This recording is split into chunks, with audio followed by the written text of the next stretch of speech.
அனைவருக்கும் என்னுடைய அன்பான வணக்கம். ஒரு வெற்றி பெற வேணும் அப்படின்னா 100% அதில் நமக்கு இன்வால்மெண்ட், அதாவது ஈடுபாடு இருந்தால் மட்டும்தான் வெற்றி பெற முடியும். நான் கூட என்னுடைய கட்டுரையில் எழுதியிருந்தேன். அதாவது அந்த ஈடுபாடுன்னு ஒன்று இருக்குது பார்த்தீங்களா, இன்வால்மெண்ட். அந்த இன்வால்மெண்ட் மேக்ஸ் யூ இம்பார்ட்டண்ட். நீ ரொம்ப முக்கியமான மனிதன் அப்படின்னு உங்கள் அலுவலகத்தில் நீ பணிபுரிகிற வேறு மன்றங்கள், சங்கங்கள், இல்லை உனக்கு தொடர்புடைய இயக்கங்கள் எதில் வேணால் வச்சுக்கோ, உன்னுடைய அந்த இன்வால்மெண்ட், ஈடுபாடு தான் உன்னுடைய உயரத்தை நிர்ணயிக்குது, வெற்றியை நிர்ணயிக்குது.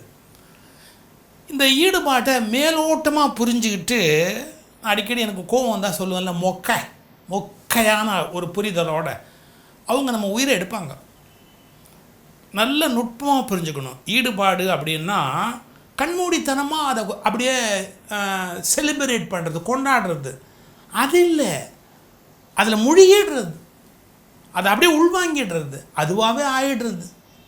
என்ன சார் சொல்கிறீங்க அப்படின்னா, பாருங்களேன், ஒரு சிறந்த ஜென் கவிஞர் ஒருவர், அவர் புல்லை பற்றி கவிதை எழுது அப்படின்னு சொன்னால் அவர் என்ன பண்ணுவாராம், புல்லில் போய் படுத்துக்குவார், புல்லையே பார்த்துக்கிட்டு இருப்பார், புல்லோடு பேசுவார், புல்லை உணர்வார்.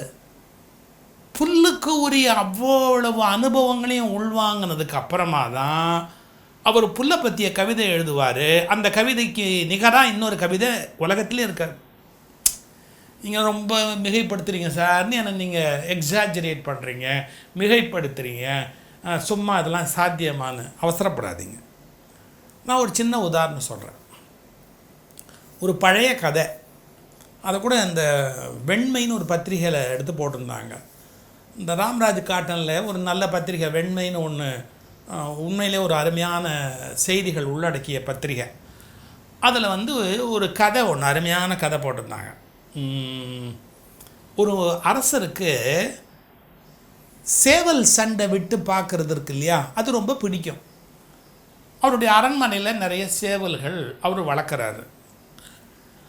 அப்படி வளர்க்குறவர் என்ன பண்ணுறாரு, உலகத்தில் எத்தனை விதமான சேவல்கள்லாம் இருக்குதுன்னு தெரிஞ்சுக்கணுன்னு அவருக்கு ஒரு ஆர்வமும் இருக்கும்ல.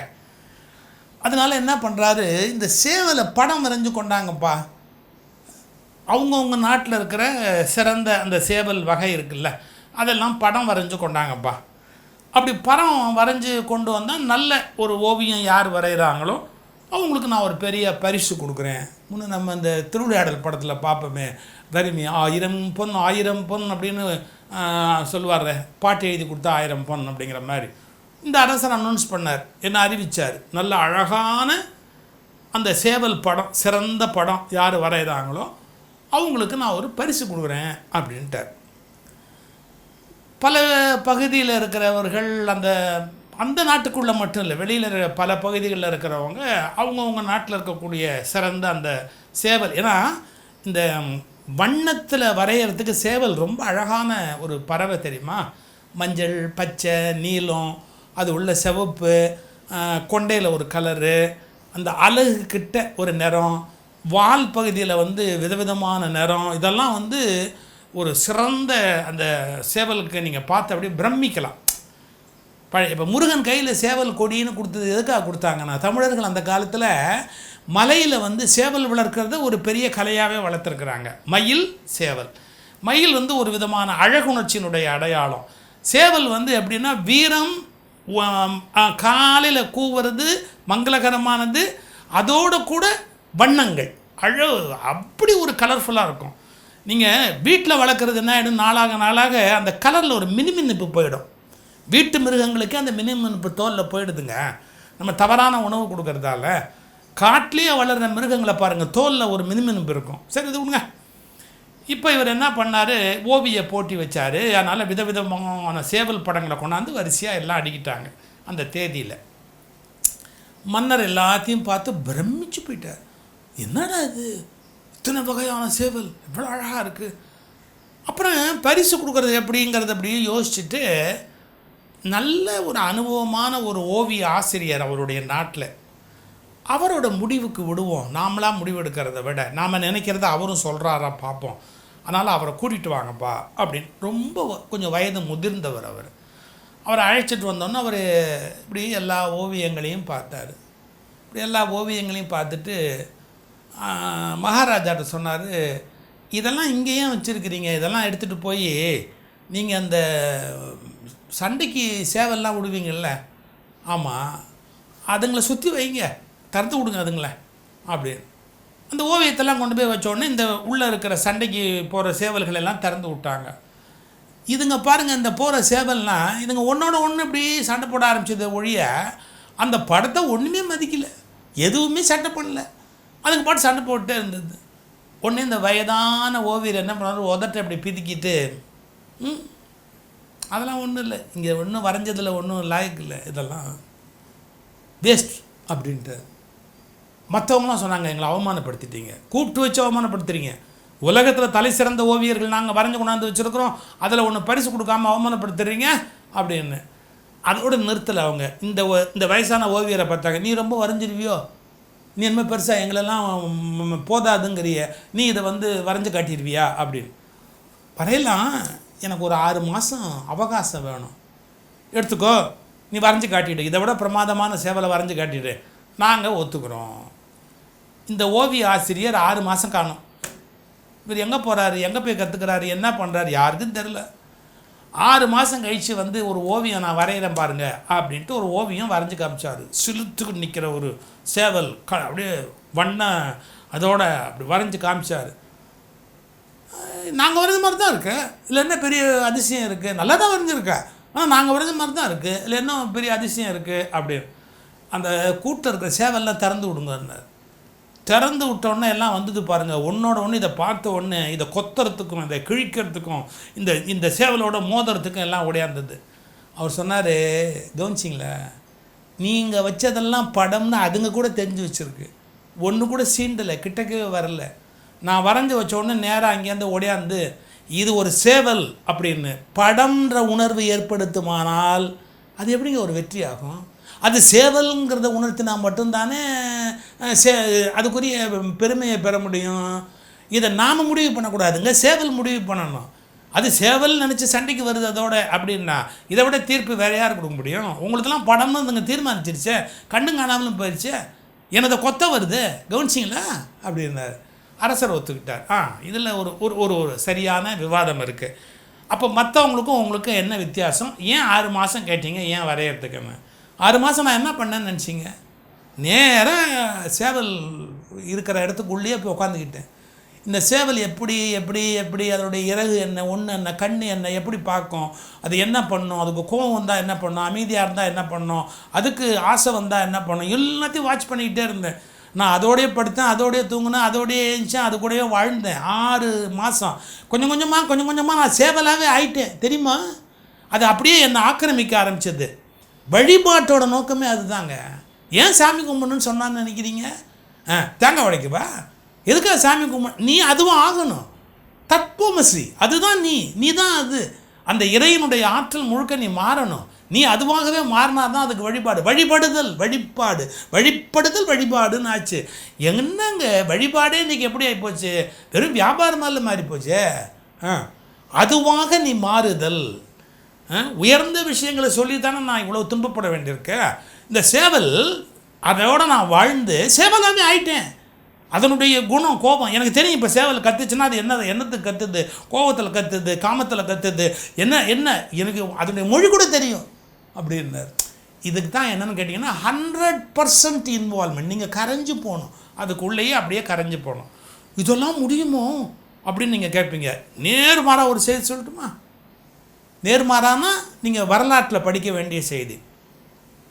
ரஷ்யாவுடைய சர்வாதிகாரியாக இருந்தவர் ஸ்டாலின். அந்த ரஷ்ய சர்வாதிகாரி ஒரு முறை ஒருத்தரை சந்திக்கிறாரு. அவர் ரொம்ப பெருமையாக அறிமுகப்படுத்தி வச்சாங்க. அவர் ரொம்ப அலட்சியமாக அப்படின்ட்டு போயிட்டார். அவர் சொன்னார், என்னை அறிமுகப்படுத்துகிறாங்க, ஒரு மரியாதை கூட முகம் கொடுத்து பேச மாட்டேங்கிறீங்க. In what way you are great, நீ என்ன பெரிய ஆளுன்னு உன்னை நான் பெருசாக கொண்டாடுறதுக்கு அப்படின்னு. இப்போது உங்களை பார்க்குறதுக்கு ஒருத்தர் வரணும்னா உங்கள் அனுமதி இல்லாமல் வர முடியுமா அப்படின்னு கேட்டார். முடியாது. உங்களுடைய கட்டுக்காவல் உங்களுக்கு பார்க்குறதுக்கு முன்னாடி அது இருக்குது. ஒரு 10-15 ஸ்டெப் இருக்குது. வெளியில் என்னுடைய அரண்மனைக்குள்ளே நுழைஞ்சு எல்லா காவலையும் மீறி என்னை வந்து பார்க்குறது அப்படின்னா அது சுலபமே இல்லை. நான் வந்து உங்களை பார்த்துட்டா என் அனுமதி இல்லாமல் நீங்கள் உள்ளே வர முடியாது. என்னுடைய அரண்மனைக்குள்ளே என்னுடைய நாலேஜ் இல்லாமல் நீங்கள் என்னுடைய அரண்மனைக்குள்ளே வர முடியாது. வந்துட்டா அவர் கேட்குறாரு, வந்துட்டா என் தோல்வியை நான் ஒப்புக்கிறேன் அப்படின்னாரு. ஒரு தேதி சொன்னார், ஒரு மாதம் சொன்னார். இத்தனை மாதம்னா இத்தனாம் தேதி இத்தனை மணிக்கு நான் உங்களை சந்திக்கிறேன். நீங்கள் எவ்வளோ வேணால் காவல் போட்டு வைங்க, அத்தனாம் தேதி அத்தனை மணிக்கு நான் வந்து உங்களை சந்திக்கிறேன் அப்படின்னார். ஸ்டாலின் சிரித்தார். நான் சொல்கிறது ரஷ்ய சர்வாதிகாரி. அவர் சிரிக்கிறார். சிரிச்சிட்டு சொல்கிறாரு, என்னுடைய கட்டுக்காவலை தாண்டி யாராவது உள்ளே வர முடியும்னு நினைக்கிறியானே அப்படின்ட்டு போயிட்டார். கொஞ்சம் நாள் கழிச்சு மறந்து போயிட்டார். இது மாதிரி தான் தேதி இந்த தேதி நான் பார்க்குறேன்னு சொன்னாருங்கிறதெல்லாம் இவருக்கு மறந்தே போயிடுச்சு. டோட்டலாக மறந்து போயிடுச்சு. சார் ஒரு நாள் ஒரு மேஜையில் உட்காந்து எழுதிக்கிட்டு இருக்காரு. பக்கத்தில் வந்து ஒருத்தர் சொல்லிட்டு அடிக்கிறாரு. அப்படி அதே ஒரு பாதி நிமிந்து பாதி பார்க்காம என்ன விஷயம் அப்படிங்கிறார். அவர் நினச்சிட்டு இருக்கா ஒரு இராணுவ தளபதி வந்திருக்கிறாருன்னு. ஏன்னா அவர் தான் அட் எனி டைம் யாருடைய அனுமதியும் இல்லாமல் உள்ளே வர முடியும், அவருடைய இராணுவ தளபதி. அதனால் அவர் வந்திருக்கிறாரு அப்படின்ட்டு அவர் பாட்டுக்கு அப்படியே என்ன விஷயம் அப்படின்னு கேட்குறாரு. கொஞ்சம் நிமிந்து பாருங்கள் அப்படின்னு. நிமிந்து பாருங்கன்னு எனக்கு கட்டளை பிறப்பிக்கிறதா?